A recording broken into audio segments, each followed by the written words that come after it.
السلام علیکم ورحمۃ اللہ وبرکاتہ۔ الحمد للہ وکفی والصلاة والسلام علی نبیہ المصطفیٰ، اما بعد۔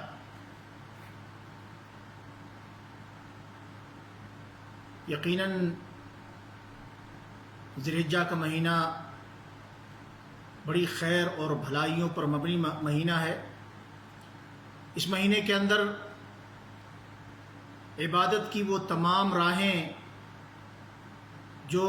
غیر ذی الحجہ میں انسان جنہیں تلاش کرتا ہے، وہ ساری کی ساری راہیں اور سارے کے سارے میدان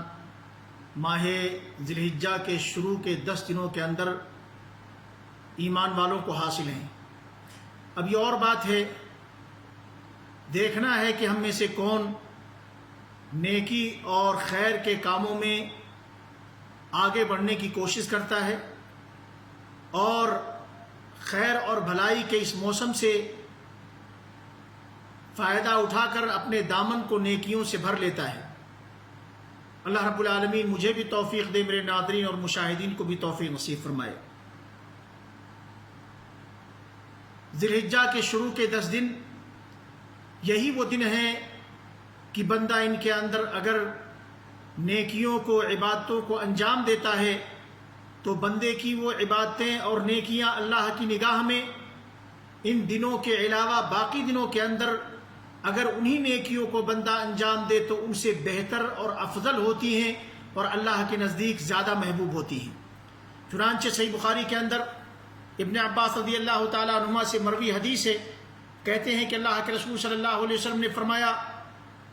ما من ایام العمل الصالح فیہا احب الی اللہ من هذه الایام، یعنی ایام العشر۔ قالوا یا رسول اللہ ولا الجہاد فی سبیل اللہ؟ قال ولا الجہاد فی سبیل اللہ الا رجل خرج بنفسه وماله ثم لم يرجع من ذلك بشیء۔ جتنے بھی دن ہیں ان کے اندر نیک عمل ان دنوں کے مقابلے میں اللہ رب العالمین کے نزدیک زیادہ محبوب نہیں ہوتے۔ ان دنوں کے اندر اگر بندہ کوئی بھی نیکی کرتا ہے تو باقی دنوں کے اندر اگر انہی اعمال اور انہی نیکیوں کو بندہ انجام دیتا ہے تو ان دنوں کے اندر ان اعمال اور ان نیکیوں کا انجام دینا اللہ رب العالمین کے نزدیک زیادہ محبوب عمل ہے۔ لوگوں نے کہا، صحابہ کرام نے پوچھا کہ اللہ کے رسول صلی اللہ علیہ وسلم، باقی دنوں کے اندر اگر آدمی اللہ کی راہ میں جہاد کرتا ہے تو کیا اللہ کی راہ کا جہاد بھی ان دنوں کی نیکیوں کا مقابلہ نہیں کر سکتا؟ تو اللہ کے نبی صلی اللہ علیہ وسلم نے فرمایا کہ ہاں، الا یہ کہ آدمی اپنی جان اور اپنا مال ہتھیلی پر لے کر کے نکلے اور جان اور مال دونوں اللہ کی راہ میں قربان کر دے تو پھر بندے کا یہ عمل ان دنوں کی نیکیوں سے افضل قرار پائے گا۔ پتہ یہ چلا کہ ان 10 دنوں کی نیکیاں ان کی بڑی فضیلت ہے کیونکہ اللہ رب العالمین کے نزدیک بڑی محبوب ہوتی ہیں۔ ان 10 دنوں کے اندر بندے کو جو نیکیاں انجام دینے چاہیے، جن نیکیوں کو انجام دینے کی کوشش کرنی چاہیے، سر فہرست ہے۔ ان دنوں کے اندر اگر اللہ توفیق دے تو آدمی حج کو جائے، حج کی ادائیگی کرے، عمرہ کرے، کیونکہ حج کا بدلہ اگر اللہ رب العالمین کے ہاں حج شریعت کے مطابق، اخلاص کے ساتھ، سنت کے مطابق بندے نے ادا کر لیا تو اس کا بدلہ اللہ کے ہاں جنت ہے، اللہ کے ہاں جنت ہے۔ اور جب بندہ حج سے واپس ہوتا ہے تو گویا گناہوں سے مبرہ ایسے واپس ہوتا ہے جیسے بچہ ماں کے پیٹ سے نکلتا ہے۔ اسی طریقے سے ان 10 دنوں کے اندر آدمی کو چاہیے نفلی روزے رکھنے کا اہتمام کرے، خاص طور سے 9ویں ذی الحجہ کا روزہ جسے عرفہ کا روزہ کہا جاتا ہے، یوم عرفہ کا روزہ، اس کی جو ہے بڑی فضیلت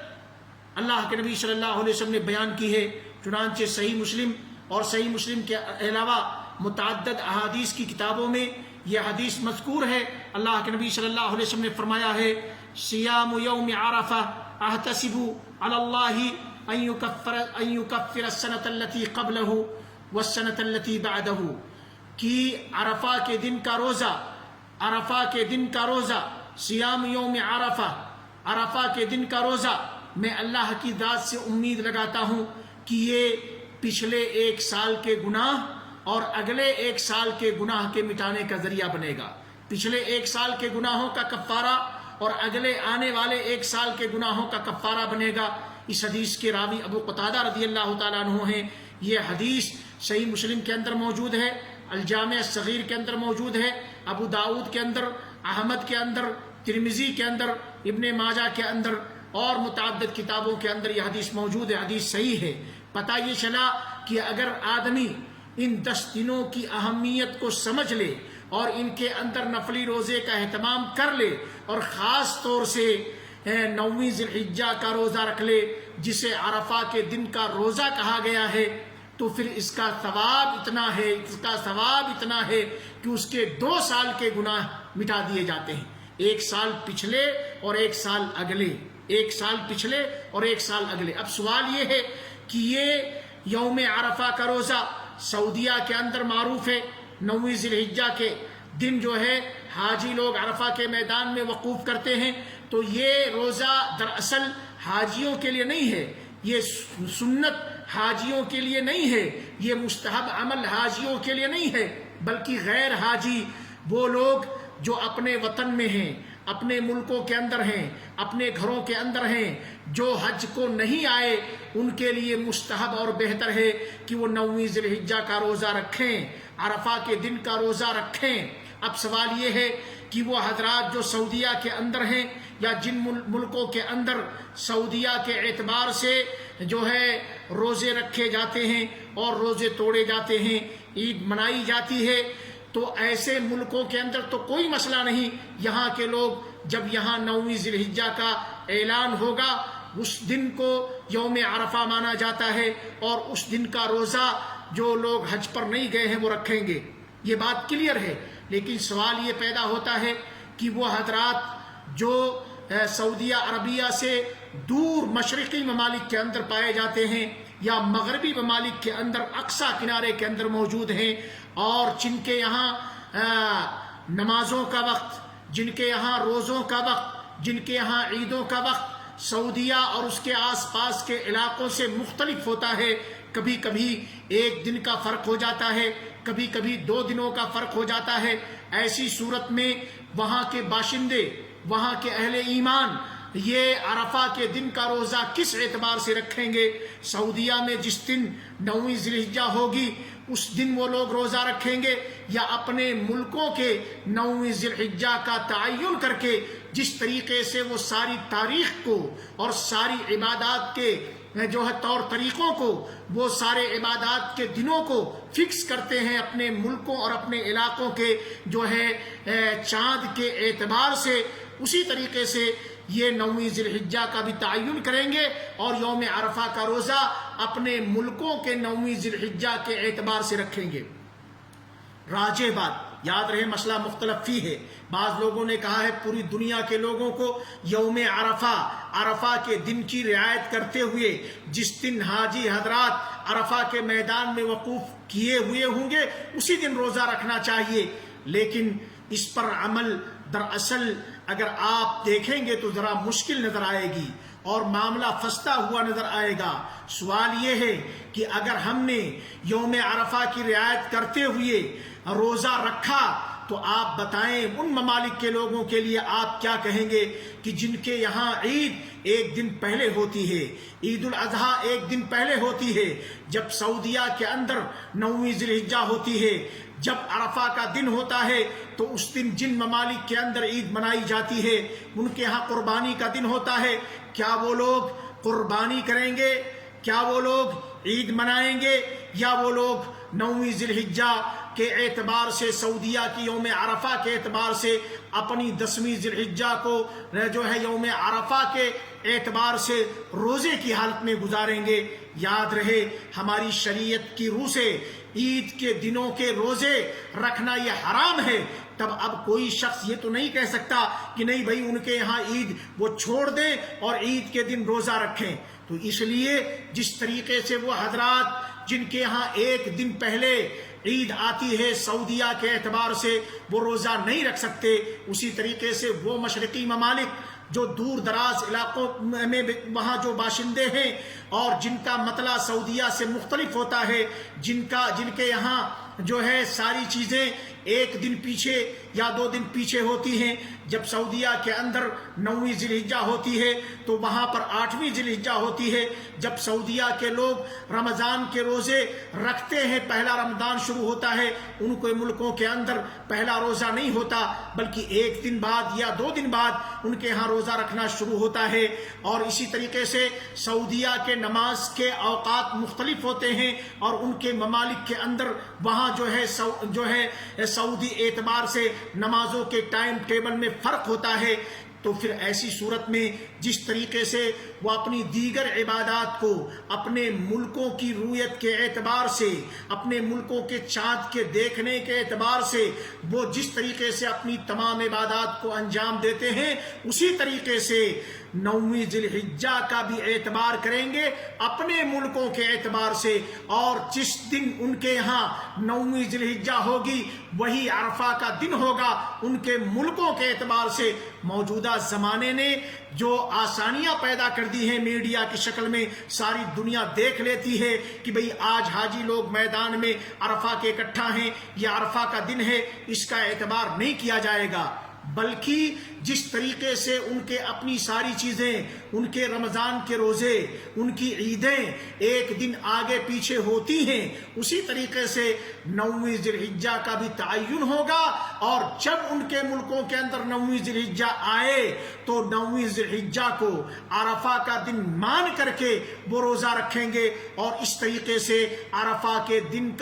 کے روزے کی جو فضیلت ہے اور جس کو اللہ کے نبی صلی اللہ علیہ وسلم نے بیان کیا ہے کہ گویا انسان وہ اپنے گناہوں کے مٹانے کے لیے ایک سبب اللہ رب العالمین سے تلاش کر رہا ہے، اور جس کی فضیلت سے اللہ کے نبی صلی اللہ علیہ وسلم فرماتے ہیں کہ میں اللہ کی ذات سے امید لگاتا ہوں کہ اللہ تعالیٰ 1 سال اگلے اور 1 سال پچھلے کے گناہوں کو معاف فرما دے گا. صحیح مسلم کے اندر 2 طرح کی روایتیں ہیں. ایک روایت جو میں نے آپ کے سامنے پیش کی کہ جس میں اللہ کے نبی صلی اللہ علیہ وسلم نے فرمایا احتسب علی اللہ ان یکفر السنۃ التي قبلہ والسنۃ التي بعدہ. اسی طریقے سے دوسری روایت میں ہے صحیح مسلم کے حدیث نمبر 1162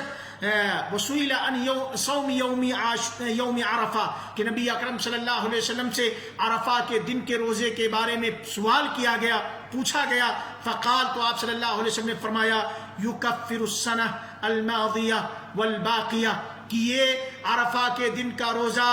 ماضی سال، گزرے ہوئے سال کے گناہوں کا کفارہ بنتا ہے، والباقیہ اور جو آنے والا سال ہے اس کے گناہوں کا کفارہ بنتا ہے. یہ اللہ کا فضل ہے. اللہ اپنے فضل سے جس کو نوازنا چاہے نواز دے. اللہ کے اوپر کسی کا کوئی جبر نہیں، اللہ کے اوپر کسی کا کوئی کنٹرول نہیں. اللہ رب العالمین کی رحمت بے پایاں ہے. اللہ رب العالمین کی رحمتوں کا کوئی کنارہ نہیں. اللہ رب العالمین اپنے محبوب بندوں کو، اپنے ایمان والے بندوں کو کب کس بہانے سے نواز دے، ان کی مغفرت کے اسباب پیدا کر دے، ان کی خطاؤں کے اور ان کے گناہوں کے مغفرت کا رب ذوالجلال کوئی بہانہ لگا دے، کسی کو پتہ نہیں ہے. اس لیے ہماری شریعت میں دلائل کی روشنی میں جن دنوں کو خیر اور بھلائی کے مواسم میں شمار کیا گیا ہے، ہمیں چاہیے ان خیر اور بھلائی کے مواسم سے ہم فائدہ اٹھائیں اور کوشش کریں کہ ہم ان کو رائگاں نہ جانے دیں، ہم ان سے فائدہ اٹھا کے ہی رہیں. اور فائدہ اٹھانے کی شکل یہ ہے کہ ان مواسم کے اندر جن امور کو انجام دینے کی ترغیب دی گئی ہے ان امور کو ہم انجام دیں. یہ ذی الحجہ کا مہینہ ہمارے ساتھ چل رہا ہے اور ذی الحجہ کے شروع کے 10 دن ہمارے ساتھ یہ چل رہے ہیں. ان 10 دنوں کے اندر ہم کثرت سے نفلی عبادات کا اہتمام کریں. فرائض کی پابندی کے ساتھ یہ نوافل فائدہ دیں گے. نفلی نمازیں کثرت سے، نفلی روزے ہم ادا کریں. یاد رہے صحیح بخاری اور صحیح مسلم دونوں کے اندر حدیث موجود ہے کہ اگر بندہ اللہ رب العالمین کی رضا و خوشنودی کے لیے اخلاص کے ساتھ ایک دن کا نفلی روزہ رکھتا ہے تو اللہ رب العالمین ایسے شخص کے چہرے کو جہنم سے 70 سال کی دوری نصیب فرماتا ہے۔ یہ موقع موجود ہے، ہم نفلی روزہ رکھیں، خاص طور سے 9ویں ذی الحجہ کا روزہ، اور اسی طریقے سے صدقہ خیرات کا اہتمام کریں، اپنے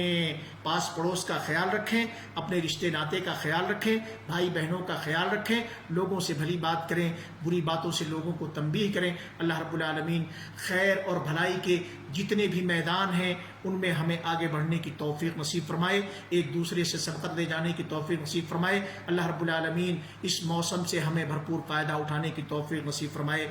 والسلام علیکم ورحمۃ اللہ وبرکاتہ، فی امان اللہ۔